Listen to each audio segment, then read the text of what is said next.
शास्त्र ये कहते हैं शब्द, अर्थ और संबंध तीनों जुड़े होने चाहिए, तब जप का फल मिलेगा।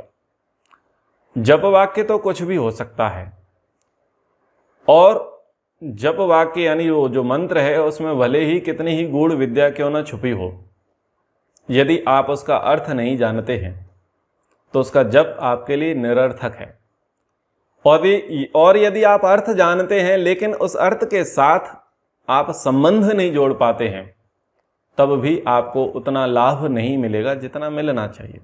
जिस लाभ की चर्चा महर्षि व्यास यहाँ पर कह रहे हैं पितामह भीष्म जी के माध्यम से, क्योंकि मूल लेखक मूल रचनाकार तो महर्षि व्यास हैं।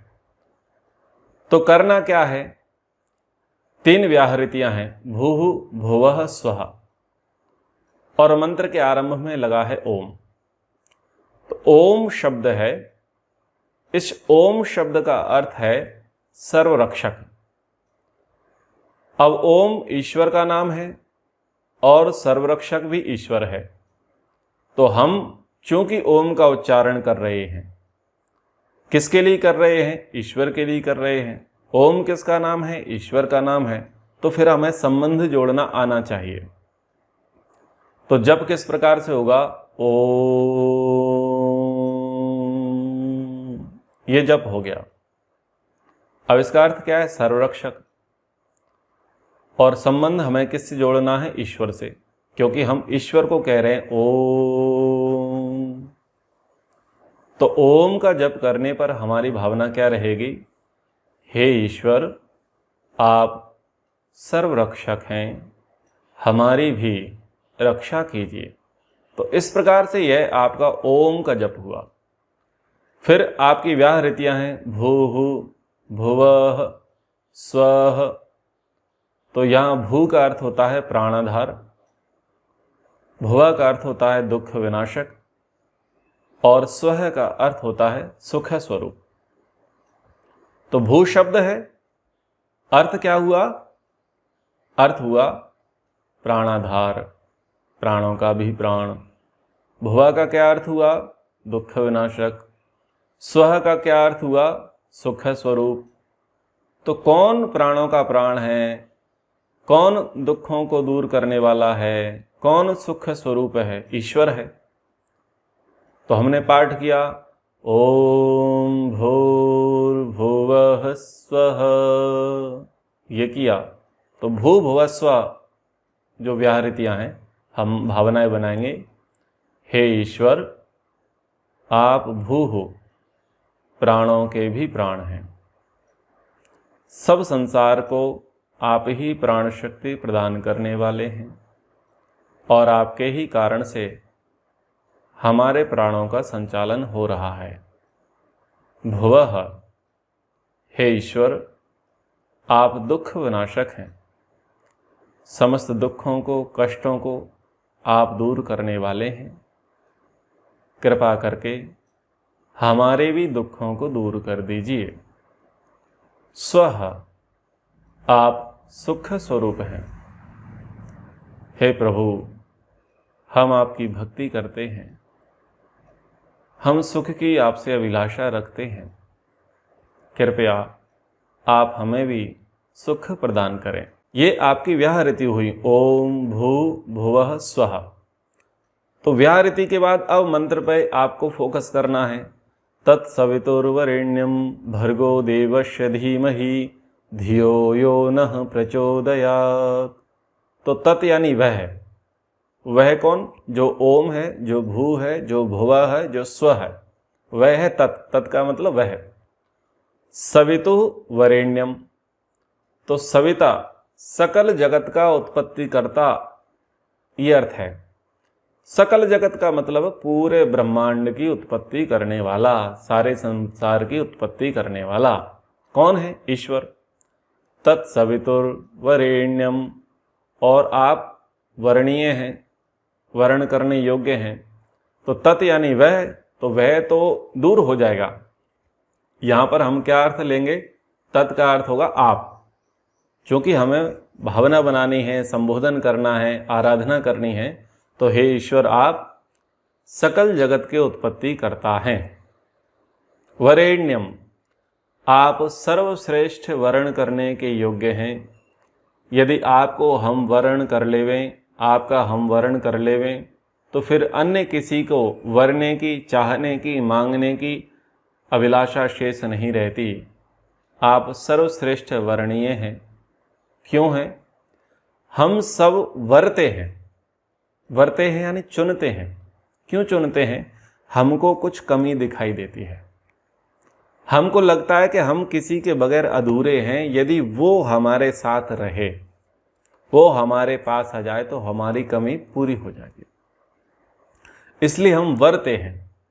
पुरुष स्त्री का वर्ण करता है, स्त्री पुरुष का वर्ण करता है, फिर वो पति पत्नी संतान का वर्ण करती है ताकि वो माता पिता कहलाएं। संतान माता पिता का वर्ण करते हैं।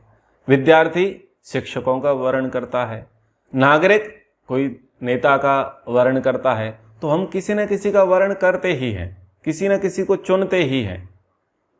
अब दूर देश यात्रा करनी है तो मोबाइल का वर्ण करना पड़ेगा, क्योंकि वो हमारा सहायक है। तो हम कहीं ना कहीं अपने आप को अधूरा अनुभव करते हैं। उस अधूरेपन को पूरा करने के लिए जो व्यक्ति या वस्तु हमारे अधूरेपन को पूरा कर दे, उसका हम वर्ण करने लग जाते हैं। लेकिन वो सब कैसी हैं? क्षणभंगुर हैं, स्थायी नहीं है, सदा रहने वाली नहीं है। हम जिनका वर्ण करना चाह रहे हैं, जिनका हमने वर्ण कर लिया है, तो वो वर्ण की हुई व्यक्ति या वस्तु सदा हमारे साथ रहे, कोई गारंटी नहीं है। और हम उसके लिए सदा रहें, इसकी कोई गारंटी नहीं है। जब तक चल रहा है, जब तक मेंटेनेंस चल रहा है, तब तक वो चीजें हमारे साथ हैं।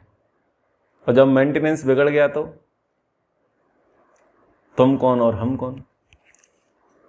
ईश्वर सर्वश्रेष्ठ वर्णीय है, क्योंकि वो जन्म जन्मांतर का हमारा पिता है, माता है, गुरु है, आचार्य है, न्यायाधीश है, पति है, पालक है। वह हमारा सब ही है। अगर उसको वर्ण कर लिया तो फुर्सत।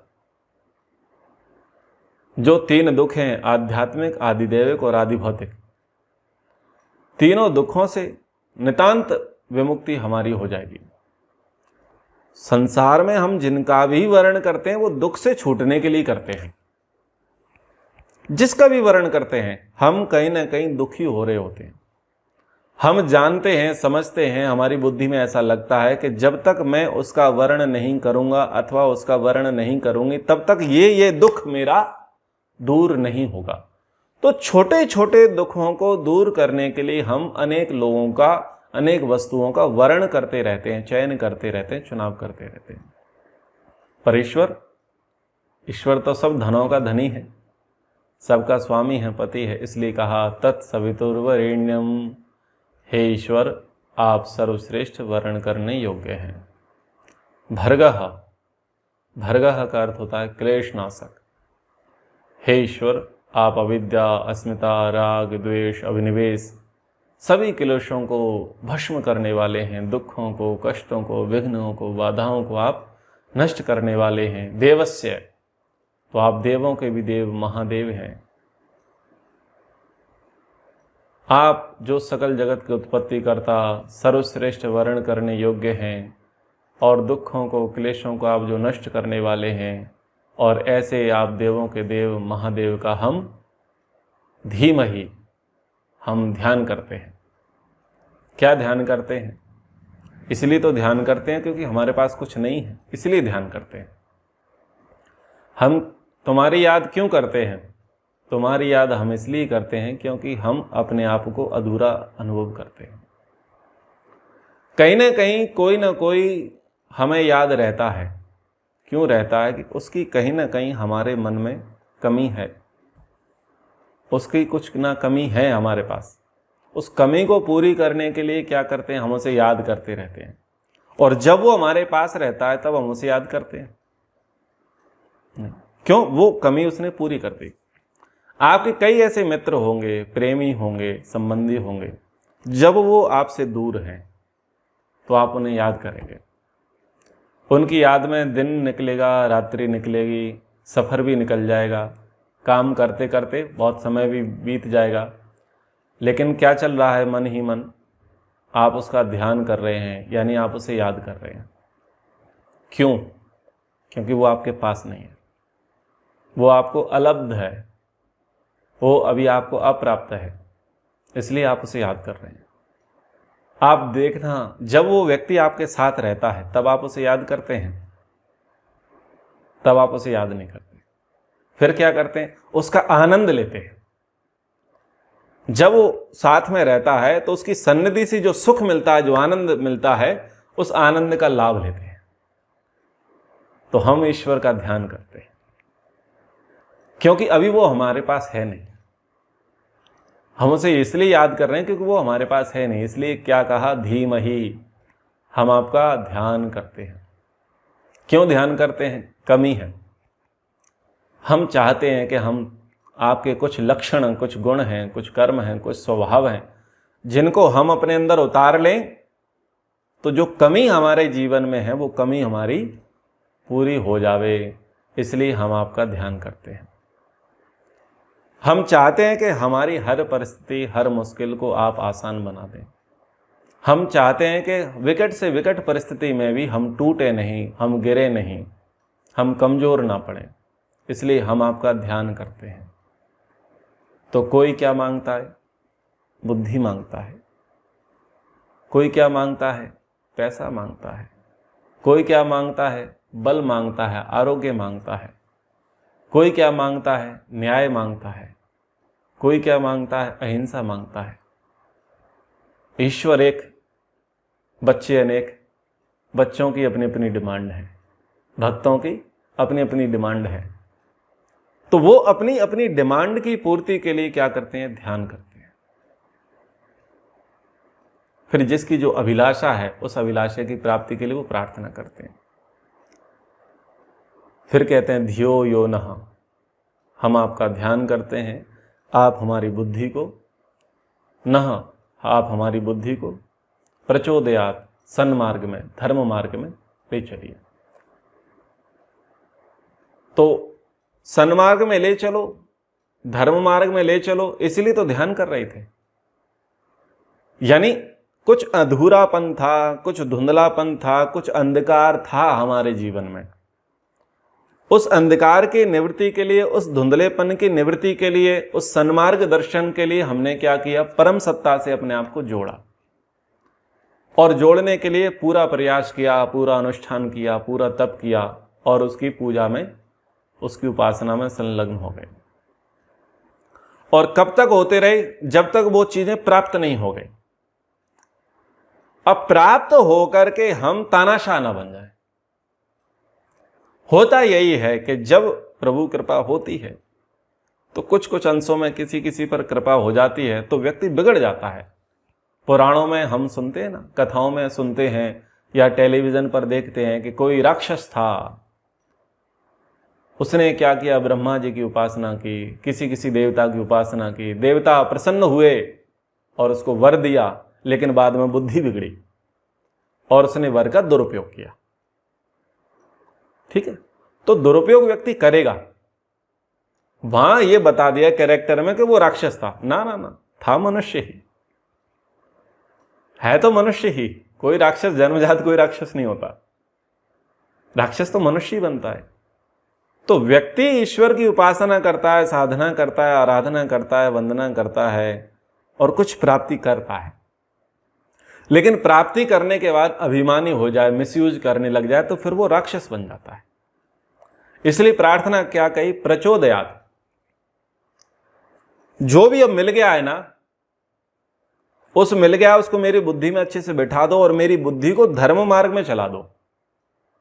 वो धर्म मार्ग में चलने से क्या होगा कि जो मैंने आपसे न्याय की भिक्षा मांगी, जो मैंने आपसे दया की भिक्षा मांगी, अहिंसा की भिक्षा मांगी, मैंने आपसे धन मांगा, परिवार मांगा, संपत्ति मांगी, धन वैभव मांगा, कुछ भी मांगा, तो वो मांगा, उसका सदुपयोग और दुरुपयोग किससे होगा? बुद्धि से होगा।